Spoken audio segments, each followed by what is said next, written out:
I'm Justin Adams in the CBS Denver studio, and as we continue to celebrate Black History Month, we take a look at the history of soul food, from its roots to its health benefits. Joining me now is Adrian Miller, who is the author of Soul Food, The Surprising Story of an American Cuisine. And Adrian, where was the term soul food developed and how did it come to be? Oh, good to be with you. So soul food has been hanging around in English language for a long time, but it's really kind of the late 40s and 50s where it gets currency in Black culture. And so jazz musicians kind of use the term soul to describe the music of the Black church in the rural South. And then that got currency in other parts of the culture. So it was soul music first, soul brothers, soul sisters, soul food. But in the 1960s is when it really went mainstream. All right, so Adrian, what are the health benefits of soul food?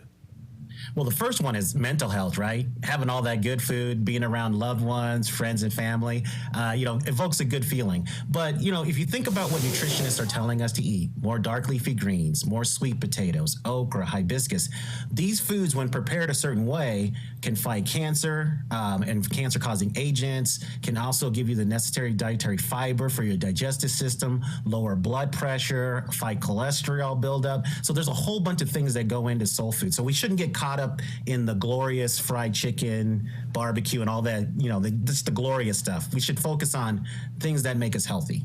Without a doubt. But I do want to focus on some of that glorious stuff, by the way. So let's focus on some of the dishes on the soul food plate. What's the history of things like chicken and okra?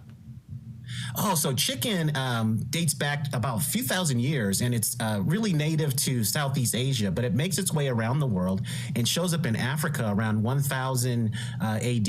And so West Africans were very familiar with chickens by the time of the Atlantic slave trade and brought their love for chickens across the Atlantic, including dishes for preparation and the religious connotations that chicken had. So it became a very beloved dish, especially for religious ceremonies, which I think, fast forward, becomes a part of Sunday dinner.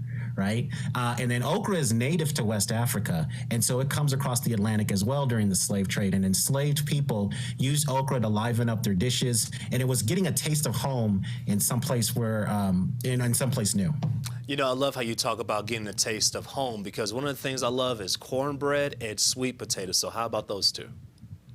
Yeah, so cornbread, we owe a debt to Native Americans because corn is indigenous to the Americas, really from South America, but it was a staple throughout the colonies. So again, enslaved cooks coming to a new place, they started to adapt to the foods of that new environment. And so corn was a way that they could create the staff of life, bread. And so a lot of different corn preparations like hoe cakes, which is kind of more similar to what Native Americans were cooking and eating. It's a very simple cornbread. And then we get things where we add buttermilk, sugar, and all these other things to get to the kind of cornbread we think of today. And finally, you can't forget about iced tea and sweet potato pie, two of my personal favorites as well. So what about those two? So iced tea is definitely a part of Southern culture. I don't know if it's so much a part of soul food, because as I ate my way through the country to research soul food, I saw more red drink than I saw iced tea. And in soul food culture, red is a color and a flavor, right? But Kool-Aid, punches, and other things. But when you get into the South, you definitely see iced tea, especially really sugary iced tea, which they just call sweet tea. And then sweet potato pie goes back, way back. Henry VIII was grubbing on sweet potato tartlets. Sweet potatoes are native to the Americas, but they made a splash all around the world when introduced in other cultures. And it makes its way back to the Americas, and enslaved cooks either roasted them or created these pies as a favorite dessert.